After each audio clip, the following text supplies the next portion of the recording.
तो हेलो दोस्तों, स्वागत है एक बार फिर से आप सबका मेरे A to Z क्लासेस में। तो आज हम आपके लिए बिहार एसएससी का एडिटोरियल का पूरा हम जीके वाला 75 क्वेश्चन को पूरा डील करेंगे। ठीक है ना। तो वॉल्यूम 2 है ये। तो चलिए शुरू करते हैं।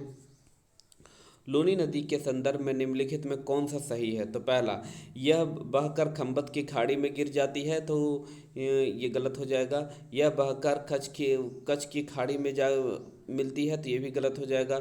यह पाकिस्तान से बहते हुए सिंध की एक सहायक नदी में विलीन हो जाती है, तो ये भी गलत हो जाएगा। आखिर में ये डी सही है। यह कच्छ के रण की दलदली भूमि में लुप्त हो जाती है।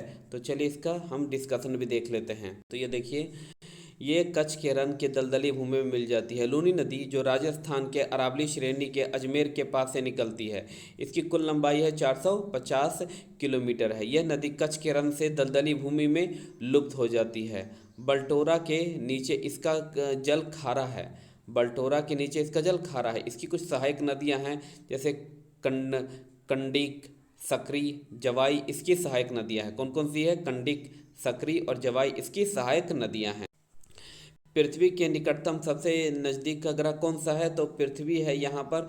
एक मंगल, एक इधर मंगल है तो इधर शुक्र है। तो सबसे नज़दीक वाला कौन सा है? मंगल है। और ये इसे पृथ्वी की जुड़वा बहन भी कहा जाता है। विषुवतीय रेखा निम्नलिखित में से किस देश से होकर नहीं गुजरती है? तो विषुवतीय रेखा है जो कि पृथ्वी के 0 डिग्री, ये बिल्कुल बीच से जाती है, जिसे मेडिटेरियन लाइन यानी 0 डिग्री रेखा भी कहा जाता है। ये 0 अक्षांश को प्रदर्शित करती है। ठीक है। तो कौन से देश से होकर यह नहीं गुजरती है? तो यह है बोत्सवाना। बोत्सवाना से होकर यह नहीं गुजरती है, बाकी सब से होकर जाती है। देखिए, बोत्सवाना से होकर नहीं गुजरती है। विषुवतीय रेखा 0 डिग्री अक्षांश के अक्षांश को प्रदर्शित करता है। विषुवतीय रेखा बोत्सवाना देश से नहीं गुजरती है। बाकी किस किस देशों से होकर गुजरती है? तो इक्वाडोर, कोलंबिया, ब्राज़ील, गैबोन, केंगो गणराज्य, लोकतांत्रिक केंगो गणराज्य, Uganda, Kenya, Somalia, Maldives, Indonesia तथा किरिबती है। इन सब से ये विषुवतीय रेखा होकर गुजरती है। तो कौन सी अपसादी चट्टानें नहीं हैं? तो इसमें डायोराइट है जो कि आग्नेय चट्टानें हैं, ये नहीं है अपसादी चट्टानें। ठीक है। तो भारत की समुद्री सीमा के संबंध में कौन से कितने देश लगे हुए हैं? तो 7 देश भारत की समुद्री सीमा से लगे हुए हैं। और कौन कौन से हैं, नाम देख लेते हैं।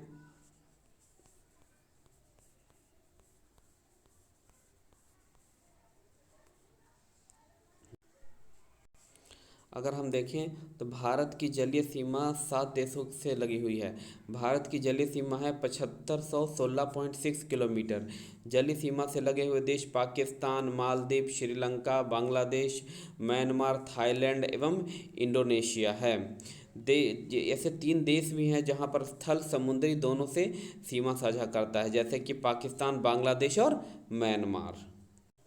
अगला क्वेश्चन है, दक्षिणी गोलार्ध में पवन के बाईं और विचलन का क्या कारण है? तो दक्षिणी गोलार्ध में पवन के बाईं और विचलन का क्या कारण है? पृथ्वी का घूर्णन। क्या? पृथ्वी का घूर्णन है। भारत की सबसे बड़ी मीठे पानी की झील कौन सी है? तो वुल्लर झील है।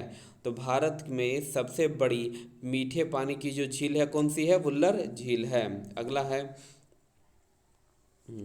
आचार्य विनोबा भावे के भूदान आंदोलन के प्रारंभ में निम्नलिखित स्थानों में से कौन सा एक उससे संबंधित है?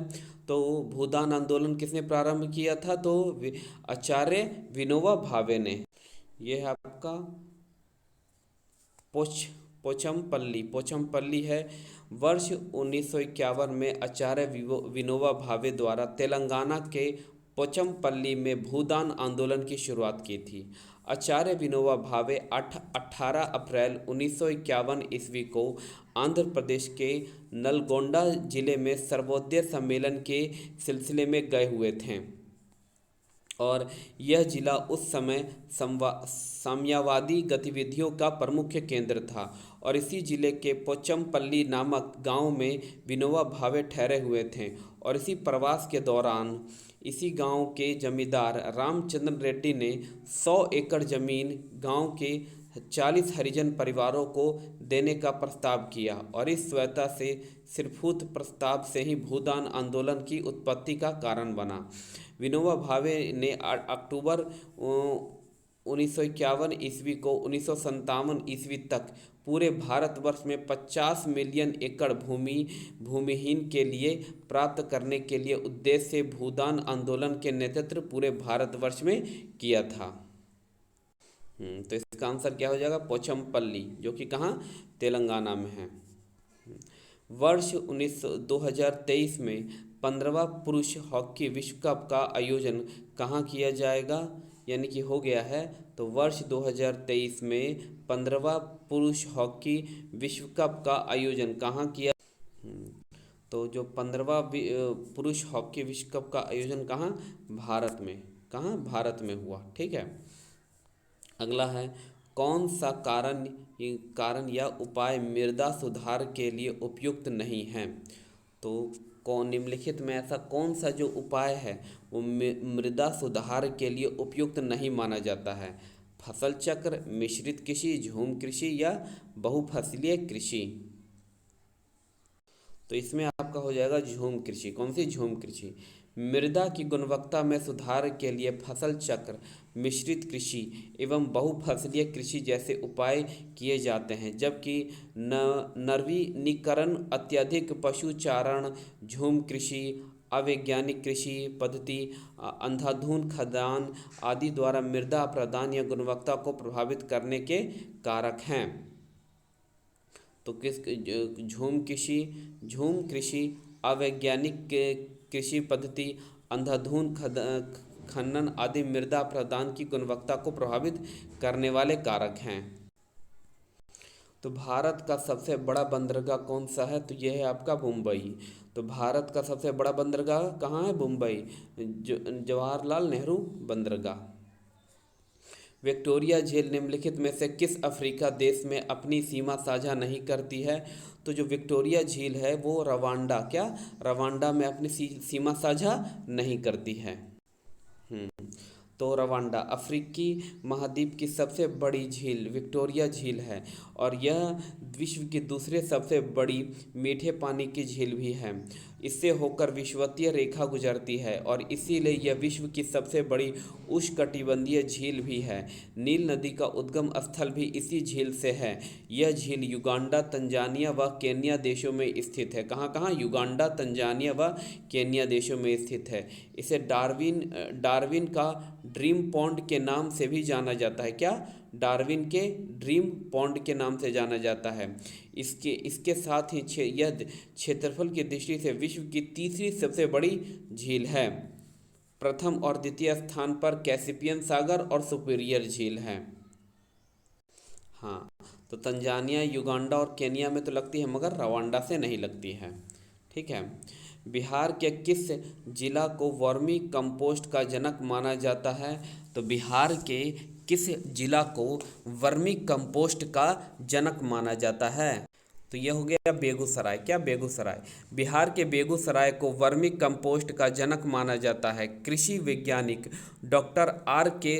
सोहाने की पहल पर वर्ष 2002 में वर्मी कंपोस्ट की पहली इकाई बेगूसराय जिले के खोंदाबंदरपुर में लगी थी। वर्मी कंपोस्ट को व्यावसायिक उत्पादन पर अनुदान देने वाला बिहार देश पहला राज्य था। तो इसका क्या हो जाएगा? बेगूसराय हो जाएगा। किस जिला को वर्मी कंपोस्ट का जनक माना जाता है? बेगूसराय हो जाएगा। अगला है, कौन सा अभयारण्य अरुणाचल प्रदेश में स्थित है? तो अरुणाचल प्रदेश में है आपका पखोई। कौन सा? पखोई है, जो कि बाघ अभयारण्य है। वो कहाँ? अरुणाचल प्रदेश में है। औरंगा आपका कहाँ हो जाता है? असम में हो जाता है। कहाँ पर? असम में। तो चलिए देख लेते हैं डिस्कशन। तो पखोई या पाके बाघ अभयारण्य अरुणाचल प्रदेश में स्थित है। इसे 1999 से 2000 में बाघ रिजर्व क्षेत्र घोषित किया गया था। औरंगा बाघ अभयारण्य असम में है और डम्फा बाघ अभयारण्य मिजोरम में है। कहाँ पर? डम्फा बाघ अभयारण्य मिजोरम में। एवं इंद्रावती बाघ अभयारण्य है छत्तीसगढ़ में। कहाँ पर? छत्तीसगढ़ में है। हाँ, तो इसका क्या हो जाएगा? पखोई हो जाएगा। अगला है जैन धर्म के बारे में असत्य कथन क्या है। तो जैन धर्म में ईश्वर की मान्यता नहीं है, बिल्कुल ठीक है। जैन धर्म में आत्मा की मान्यता नहीं है। महावीर पुनर्जन्म एवं कर्मवाद में विश्वास करते थे, तो ये भी ठीक है। जैन धर्म में आत्मा की मान्यता नहीं है। उपयुक्त में से सभी ठीक है, क्या सभी ठीक है। कौन सी सभ्यता अपने नगर नियोजन के लिए प्रसिद्ध थी। तो कौन सी जो सभ्यता थी अपने नगर नियोजन के लिए प्रसिद्ध थी, तो सिंधु घाटी सभ्यता। क्या सिंधु घाटी सभ्यता थी जो अपने नगर नियोजन के लिए प्रसिद्ध थी। अगला है किस वंश का शासक सबसे दीर्घकालिक था। तो किस वंश का जो शासक था सबसे दीर्घकालिक था, वो कौन सा। तो ये क्वेश्चन ठीक कर लीजिएगा दोस्तों। इसमें है जैन धर्म में सत्य है, ईश्वर की भी मान्यता नहीं थी, और जैन धर्म में जैन धर्म में आत्मा की मान्यता नहीं है। नहीं, आत्मा की मान्यता तो थी, तो ये गलत हो जाएगा। ठीक है।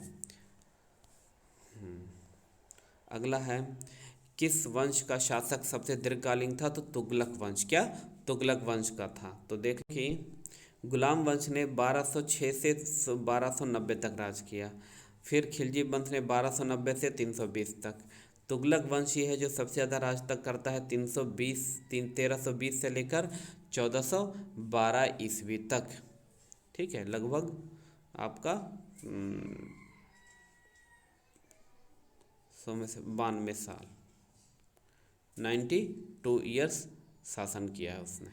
ठीक है। अगला क्वेश्चन है अब्दुल रजाक ने विजयनगर साम्राज्य की यात्रा किसके शासनकाल में की थी। तो अब्दुल रजाक ने विजयनगर साम्राज्य की जो यात्रा की थी किसके शासनकाल में की थी। तो देवराय द्वितीय के काल में। किसके, देवराय द्वितीय के काल में।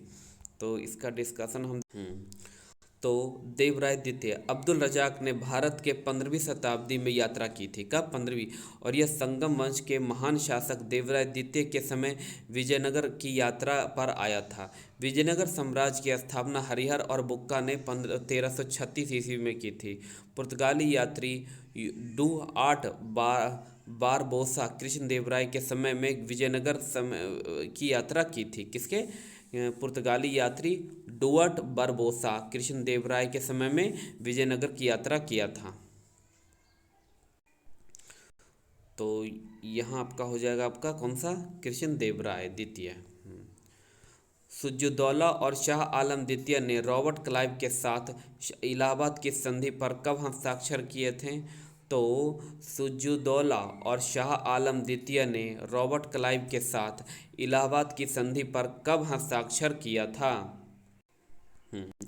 तो 1765 में। तो 12 अगस्त 1765 को इलाहाबाद के प्रथम संधि रॉबर्ट क्लाइव तथा शाह आलम द्वितीय के शाह आलम के साथ हुई, जिसके तहत ईस्ट इंडिया कंपनी को 26 लाख रुपए के बदले बंगाल, बिहार, उड़ीसा की दीवानी प्राप्त हुई। 16 अगस्त 1765 को रॉबर्ट क्लाइव ने अवध के नवाब सिराजुद्दौला से इलाहाबाद की दूसरी संधि की, जिसके तहत अंग्रेजों ने अवध में कर मुफ्त यानी कि टैक्स फ्री व्यापार करने तथा अंग्रेजी रेजिमेंट को रखने की सहमति व्यक्त की। अंग्रेजी रेजिमेंट को रखने की भी सहमति व्यक्त की। ठीक है। तो ये 12 अगस्त 1765 इलाहाबाद की प्रथम संधि हुई थी, और 16 अगस्त 1765 को अवध के नवाब सिराजुद्दौला से दूसरी संधि हुई थी। पहले में शाह आलम द्वितीय के साथ हुई और दूसरे में अवध के नवाब सिराजुद्दौला के साथ हुई थी। शेरशाह ने अपना अंतिम सैन्य अभियान किस राज्य के खिलाफ किया था। तो शेरशाह ने अपना जो अंतिम सैन्य अभियान है वो किस राज्य के खिलाफ किया था। तो शेरशाह ने कलिंजर के खिलाफ। किसके, कलिंजर के खिलाफ। 1545 ईस्वी में शेरशाह ने कलिंजर पर अपना अंतिम सैन्य अभियान किया। यहाँ का शासक कीरत सिंह था। इसी अभियान में शेरशाह की मृत्यु हुई थी। 1534 ईस्वी में शेर खां ने सूरजगढ़ युद्ध में बंगाल के अयोग्य शासक महमूद को 13 लाख दिनार देने के लिए विवश किया था। और चौसा के युद्ध में 1539 ईस्वी में हुमायूं को पराजित करने के बाद उसने शेरशाह की उपाधि धारण की। उसके नाम पर खुतवा पढ़वाया तथा सिक्का भी चलवाया गया था। उसके बाद शेरशाह सूरी ने 1540 ईस्वी में हुमायूं को कन्नौज यानी बिलग्राम के युद्ध में परास्त कर दिल्ली पर सिंहासन प्राप्त किया। 1542 में उसने मालवा विजय प्राप्त की और इसके तत्पश्चात चंदेरी को भी जीत लिया था।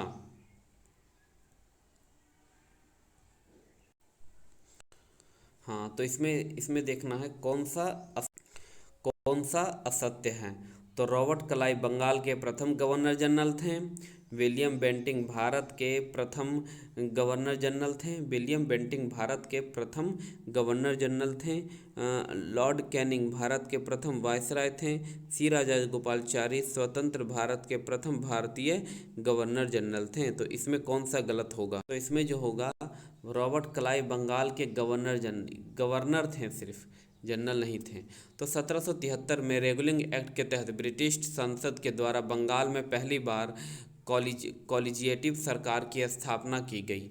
इस सरकार में वो फोर्ट विलियम के गवर्नर जनरल अध्यक्ष तथा 4 सदस्यों का प्रावधान किया गया और इस अधिनियम के तहत बंगाल के प्रथम गवर्नर जनरल के रूप में वॉरेन हेस्टिंग को नियुक्त किया गया था।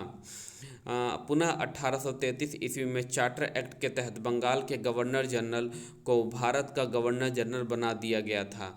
इसके बाद भारत शासन अधिनियम 1858 द्वारा लॉर्ड कैनिंग को भारत का प्रथम वायसराय बनाया गया था। और अंत में चक्रवर्ती राजागोपालाचारी स्वतंत्र भारत के द्वितीय गवर्नर जनरल और प्रथम भारतीय गवर्नर जनरल बने थे।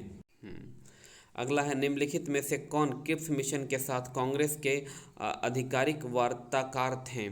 तो क्रिप्स मिशन के साथ कांग्रेस की तरफ से आधिकारिक वार्ताकार कौन थे? तो ये थे आपके पंडित जवाहरलाल नेहरू और मौलाना अबुल कलाम आज़ाद थे। तो डिस्कशन तो पंडित जवाहरलाल नेहरू और मौलाना अबुल कलाम आज़ाद थे। भारत के तत्काल द्वितीय विश्व युद्ध में स्थापित करने के लिए ब्रिटिश प्रधानमंत्री चर्चिल ने कैबिनेट मंत्री स्टॉफर्ड क्रिप्स के नेतृत्व में एक सद्भावना मिशन मोर्चा 1942 में भारत भेजा। पंडित जवाहरलाल नेहरू एवं मौलाना अबुल कलाम आज़ाद क्रिप्स मिशन के साथ कांग्रेस के आधिकारिक वार्ताकार थे। क्रिप्स मिशन ने एक प्रस्ताव प्रस्तुत किया था जिसके अनुसार निम्नलिखित प्रावधान थे।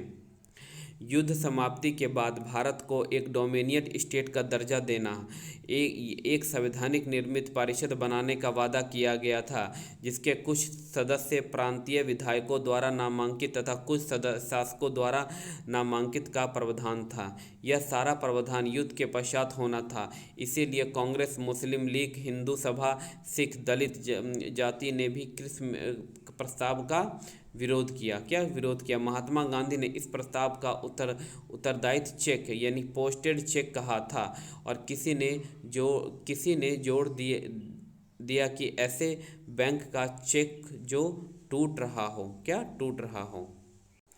हाँ, कौन सी महत्वपूर्ण जलियांवाला बाग नरसंहार के लिए है? तो रौलक एक्ट। क्या रौलक एक्ट बना था, इसी के कारण जलियांवाला नरसंहार हुआ था। अगला है, आज़ाद हिंद फौज की स्थापना का श्रेय किसे दिया जाता है? तो आज़ाद हिंद फौज की स्थापना का जो श्रेय है वो श्रेय है रास बिहारी बोस को दिया जाता है। तो आज़ाद हिंद फौज का प्रथम डिवीज़न का गठन 1 सितंबर 1942 को कैप्टन मोहन सिंह के द्वारा किया गया था। तो आज़ाद हिंद फौज का गठन रास बिहारी बोस के द्वारा किया जाता है और 1 सितंबर 1942 को कैप्टन कौन थे? मोहन सिंह द्वारा किया गया, परंतु वह असफल रहा, जबकि सफलतापूर्वक स्थापना का श्रेय रास बिहारी बोस को दिया जाता है।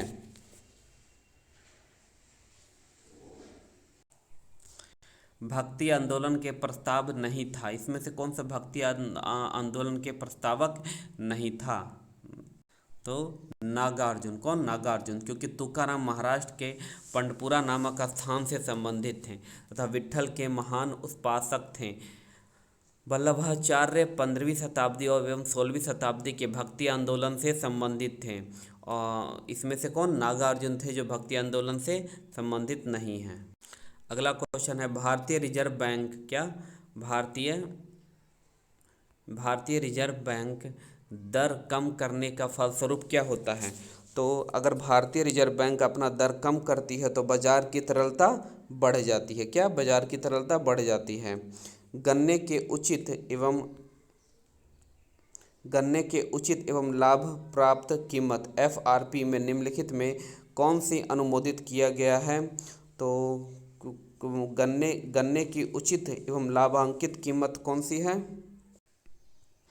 आर्थिक मामलों के मंत्रिमंडलीय समिति। गन्ने के लिए न्यूनतम समर्थन मूल्य की जगह उचित एवं लाभकारी मूल्य है की घोषणा की जाती है और यह कार्य आर्थिक मामलों की मंत्रिमंडलीय समिति द्वारा किया जाता है।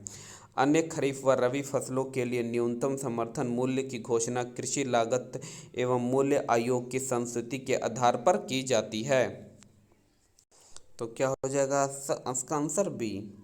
बाजरा का सर्वाधिक उत्पादक राज्य कौन सा है? तो बाजरा सबसे ज़्यादा कहाँ पर होता है? बाजरा आपका होता है राजस्थान में। कहाँ? राजस्थान में। नेक्स्ट क्वेश्चन है, क्रिस्टलीकरण निम्नलिखित में किसका उदाहरण है? तो क्रिस्टलीकरण निम्नलिखित में किसका उदाहरण है? जो क्रिस्टलीकरण है क्या? जो क्रिस्टलीकरण है वो भौतिकी परिवर्तन है। क्या? क्रिस्टलीकरण क्या है? भौतिकी परिवर्तन है। जल विद्युत का उत्पादन किस सिद्धांत पर कार्य करता है? तो जल विद्युत का उत्पादन गुरुत्वीय स्थितिक ऊर्जा पर और ऊर्जा संरक्षण सिद्धांत ए और बी दोनों पर कार्य करता है। हाँ, कौन सी मूल्य भौतिकी राशि नहीं है? तो कौन सी मूल्य भौतिकी राशि नहीं है?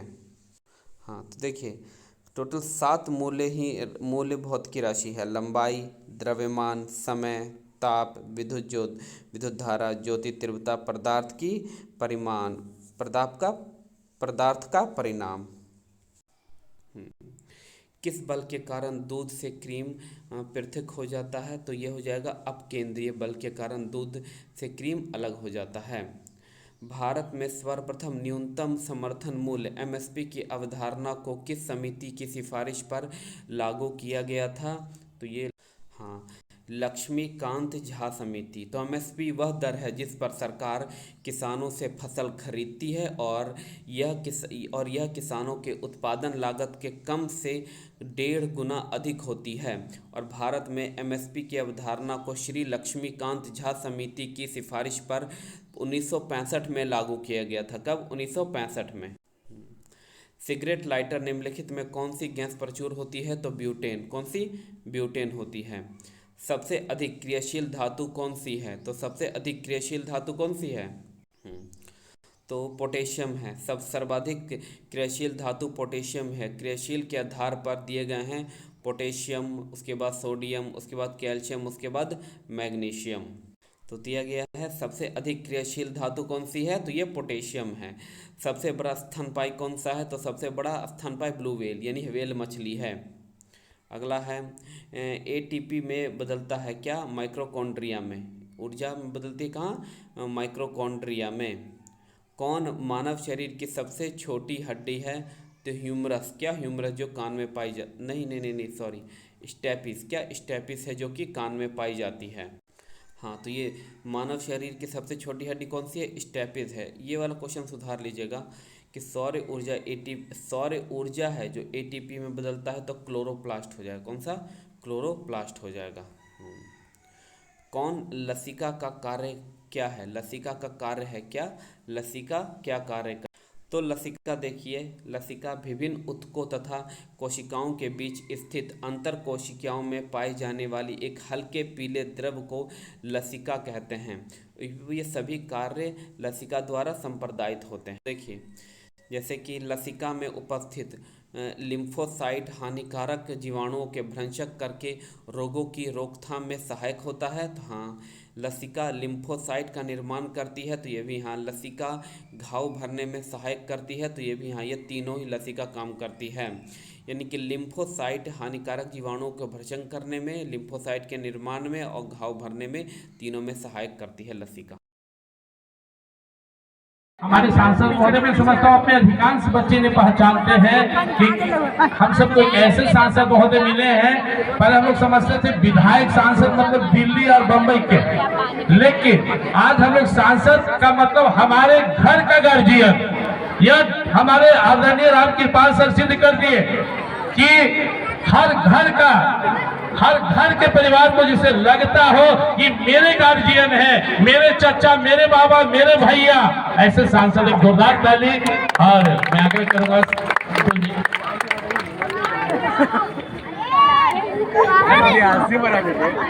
धन्यवाद। अब हम सांसद महोदय एवं मंडल पदाधिकारी महोदय से आग्रह करेंगे कि दीप जलाकर कार्यक्रम का शुभारंभ किया जाए।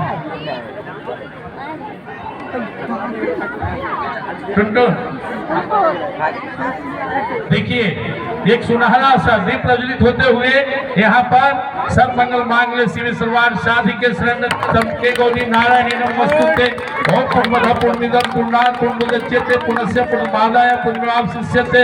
ओम शांति शांति शांति। ओम कृष्णाय वासुदेवाय हरे परमात्मने प्रणतक्लेशनाशाय गोविंदाय नमो नमः। मूकं करोति वाचालं पंगुं लंघयते गिरिं यत्कृपातमहं वन्दे परमानंद माधवं। सर्वे भवन्तु सुखिनः सर्वे सन्तु निरामया सर्वे भद्राणि पश्यन्तु मा कश्चित् दुर्भाग् भवेत्। सबका भला हो, सभी सुखी हो, सबके जीवन में ज्ञान हो, प्रकाश हो, सब निरोग बने, कोई रोग ना हो, कोई दुखी ना हो, कोई शोक ना हो। टुंडू शर्मा कहाँ गए? लाइए पिता चंदन जी पूजा। एक ऐतिहासिक क्षण जो हमारे बीच में हमारे गार्जियन, हम सबके गार्जियन आदरणीय सांसद महोदय इस कार्यक्रम को विधिवत दीप जलाकर और फीता काटकर शुभारंभ कर रहे हैं। वाह!